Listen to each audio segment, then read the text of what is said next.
Tambalan na!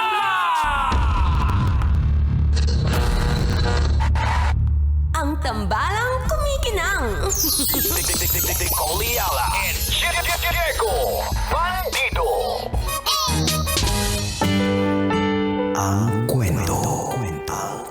Mula sa mahiwagang Burnay. Mula sa mahiwagang Burnay.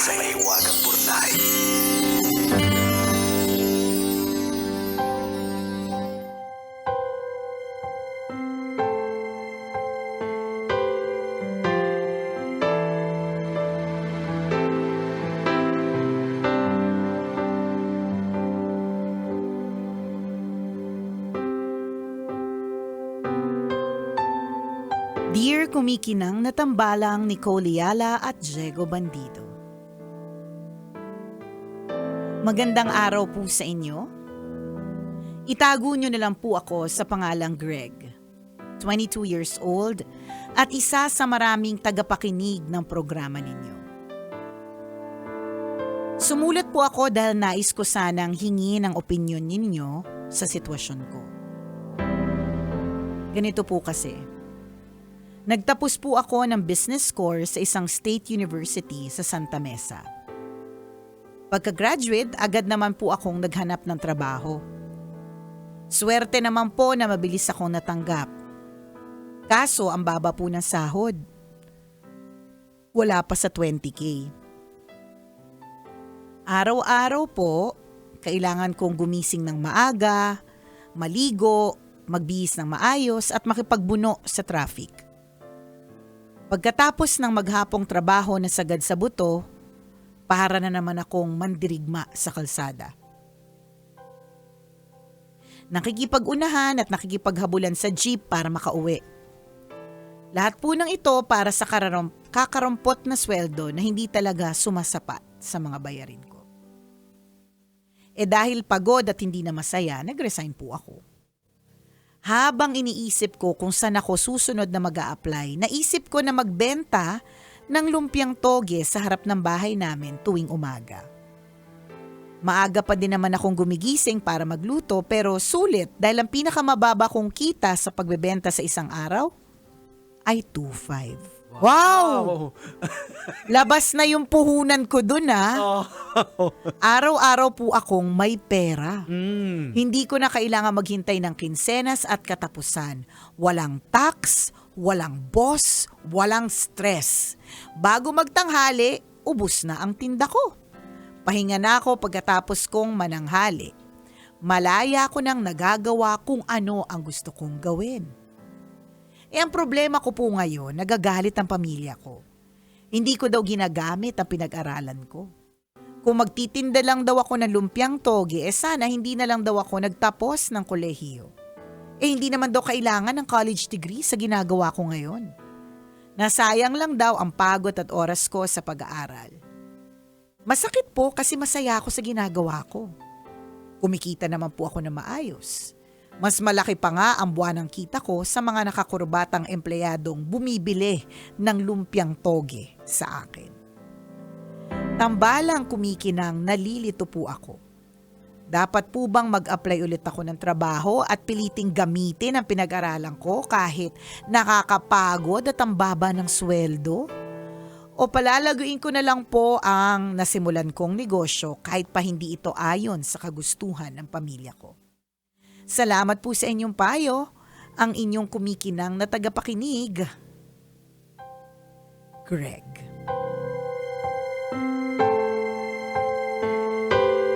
Greg, tahasan naming sasabihin. Huwag kang babalik sa corporate world. Ituloy mo yung pagbibintan mo ng lumpia toge. Tahasan naming sasabihin sa iyong huwag mong pakinggan yung pamilya mo kahit pamilya mo sila. Diyos ko, yung sa pagkakaano pa lang ng question mo di ba? Dapat po bang mag-apply ulit ako sa trabaho at paliting gamitin ang pinag-aralan ko kahit mas nakakapagod at ang baba ng sweldo? Sa tanong pa lang obvious na talaga ang sagot. Diba? Nanliit nga kami sa 2.5 a day mo Kami magkano ng araw namin dito magkano? Wait lang. So kung halimbawa, 2.5 a day siya. Kunyari, ano na lang Linis siya? na yun. Malinis na. So, neto na Oo. siya. So, 2.5. Sabihin na nating Monday to Friday lang siya. So, in a month, 20 days, 'di ba? Oo. Sa 20 days, 50,000. Op! Wala pang tanghali, tapos na siya mag-work. Kaya nga eh. Kahit ano pwede niya nang gawin after. Paano kung masipag pa siya? Oh. Pati weekends. Kasi total naman, morning lang naman Oh. Kung halimbawa, Sunday, magsisimba siya after na niya magbenta. So, ibig sabihin, 30 days na natin. Okay. Times 2.5, Oh. 75,000. Ayan. Tapos, may intention ka pang bumalik sa trabaho na may masungit kang boss. Meron kang boss na walang ibang ginawa, kundi ikumpara yung ginagawa mo sa ginagawa ng Tama. iba. Tapos, ang baba ng sweldo. Tapos, naisipan mo bumalik? Ay, naku ha! Nakakaloka ka din! Ayan. Oh. Ano mo, isa sa mga tawag dito, realization namin nung nag-try kami na yung negosyo, na pag nakakuha ka, pag na-bless ka ng tamang negosyo, Yan. doon talaga yung independence mo eh. Correct. Yung depende ang kikitain mo sa Oo. sipag mo. Tama. Pero Ganon. hindi lahat para sa negosyo. Ang sa amin lang, nakuha mo na Yes, oo. Nakuha mo na Correct. ito So, alam mo, of course, kaya tayo meron tayong mga pinipiling mga kurso. Mhm. Bakit natin pinipili itong mga kurso na ito? Kasi syempre para may structure. Hindi pwedeng, gusto ko lang kasing yumaman. Hindi, Oo. hindi ganun. Lahat naman tayo gusto natin ng komportableng buhay. Pero syempre, kaya nga may iba't ibang mga courses. Kasi una, iba-iba yung gusto natin. Yes. Pangalawa, kailangan may sundin tayo ng mga iba't ibang iba't ibang mga ano tawag dito, mga subjects. Kailangan may ganun, kailangan may structure. Pero at the end of it all, kaya po tayo nag-aral at nagtrabaho para po kumita. Correct. Yun naman ang Yun lang naman ang goal. Yung goal talaga eh. Diba? Para So, may buhay ka sa pamilya correct. mo. For you to live comfortably. Yes. 'Di ba? Kung sineswerte para mag-retire ka ng mas maaga, 'di ba? Para makapag-travel ka, makakain ka ng mga gusto mo, 'di ba? Wala ako nakikitang masama sa pagbebenta ng lumpiang toge. Sabi mo nga, mas mataas pa ang sweldo mo o ang kinikita mo kesa dun sa mga nakakurbatang bumibili sa'yo ng lumpiang Tama. toge araw-araw. Oo. Hindi ko maintindihan sa iyo, Greg. Naiisip-isip mo pang bumalik, 'di ba? Nakakaloka. Siguro yung pressure na intindihan naman natin si Greg, yung pressure sa bahay. Sa pamilya. Sa pamilya. Ang usapin kasi ito ng pride eh. Di ba yung... Na parang ang taas ng pinag-aralan, Oo. bakit ganito lang ang ginagawa? Ay, hindi, Correct. walang ganun. Ay, hindi, marami tayong kwento na ganyan na dati na nagtrabaho sila sa corporate world. Ayan, diba? Tapos biglang nag-venture sa negosyo. At yung na-bless. correct ka. At yung pagbe-venture sa negosyo talagang it's hard work and it's also dirty work. Oo. Ibig sabihin, kunyari ito, literal na dirty work. Literal na nagsasali ng mga mantikang gamit na. Oho. 'Di ba? Literal na pinagpapawisan sa harap ng bahay. Literal na hindi ka nakaporma. Oho. 'Di ba? Naiinitan. Oho. So dirty work. Tsaka, Pero. Mas malaki pa ang sweldo mo. Tapos, again, eto kasi yung tricky part din eh. Hindi kasi siya para sa lahat eh. Hindi Totoo para lahat na din. nag-iisip na magnenegosyo ng togi. Correct. I-bless ng ganyang Totoo. kita na 2.5 a day. Neto, Wow. ha? Actually, kahit nga gross yan eh. Kahit Oo. gross pa yung 2.5, itanggalin mo na yung kunyari 1,250 or Oo. kaya 1.5 a day ang neto. Ayos na ayos pa din. So, Mas imagine mataas mo, pa rin talaga. yung sabi mo nagtrabaho ka less than 20,000, nagiging mandirigma ka. Tama. Pagod na pagod ka. Stress. Diba? Eto, patogi-togi ka lang eh. Patoge-toge. Tsaka isang, Paldo. tapos what if another source of income? Oo. Yung bang i-content mo yung paggawa, yung ginagawa mo. Ayun, pwede din. Pwede din. Kasi hanggang tanghali ka lang sa hapon, pwede ka na pang mag-extra, di ba? Diba? Halimbawa, o kung sinuwerte ka na, pwede ka nang bumili ng sasakyan. Ayan. Tapos mag-TNVS ka. Pwede. On your time. On your own time Diba? and pace. Correct. 'Di ba? Alam ko yung mga ibang mga TNVS, meron silang mga, for example, meron akong kakilala na ang kwento niya is pag Christmas season, merong mga yung usual na drivers na ine-employ only for the Christmas season. Aha. Kasi at ang kita doon malakihan talaga, parang sinasabi niya ay talaga libo-libo a night. Aha. Christmas season lang 'yon. So ibig sabihin, hawak mo 'yung oras mo. Correct. So ibig sabihin, yan yung mga pwede mo pang gawin. Oo. Oh.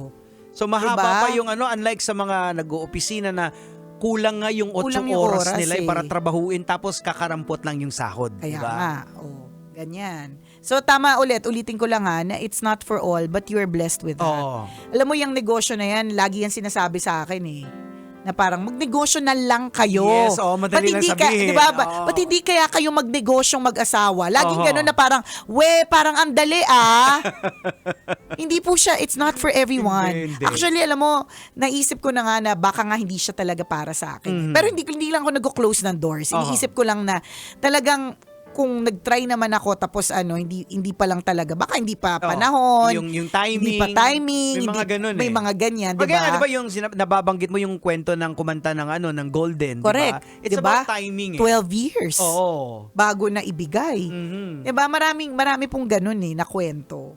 O ito, timing to.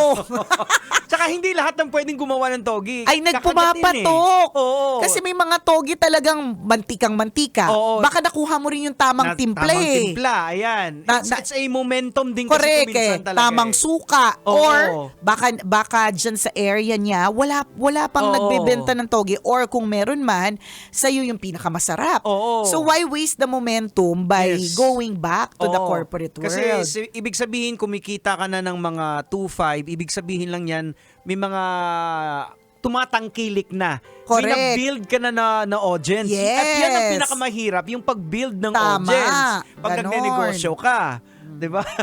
Ganun lang. So, Greg, friend mo kami ha. Tuloy mo yung ginagawa mo Yes. kasi yan ang tinatawag na talagang kumikitang kabuhayan. Correct ka. Go. Tsaka alam mo, Greg, hindi naman kami naniniwalang masarap yung Ay, toge mo. oo, Na nakaka-2.5 actually. ka a day. Yes. Baka sinacharot mo lang Correct. kami. Charot-charot lang ang lahat. Kwento lang ang lahat. Unless may patikim.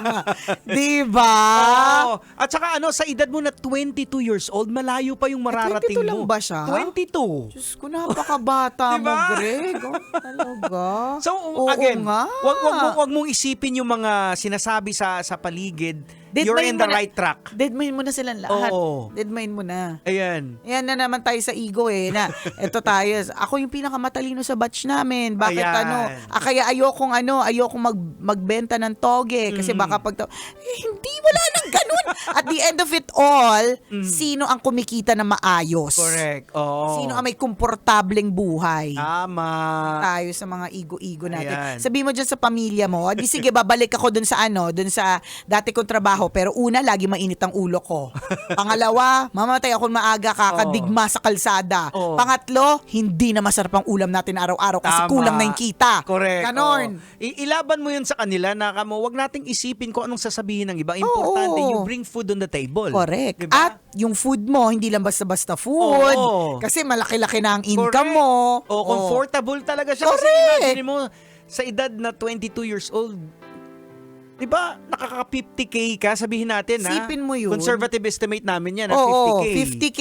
Oo. Ano pa yan? Depende pa yan kung nagsipag ka. Oo, tapos baka maisip mo pa, ay mukhang patok to. So, o-open ka na naman ng another Correct, branch. branch. O, diba? Oo. Diba? Sky's the limit sa Correct. toge Oo. world mo. Paldong toge. Paldong toge ka. Kapag kalimbawa, yumaman ka na ng kaunti pa. Oo. Kunin mo na kaming endorser. Endorser. Paano yung kunyari may hawak tayong toge. Paano yung paano yung posing? Siyempre yung sarap na sarap kami. Oo, Napapapikit talaga napapapikit kami. ako. 1, 2, 3. Oo, di ba? Di ko sure kung kukunin tayo. O siya. Oras natin, 1:39. Ako pong kumikinang ng ulo, Diego At Bandido. akong kumikinang ina mo, Nicole Yala. Kailangan pa bang i-memorize yan? Basic! That portion.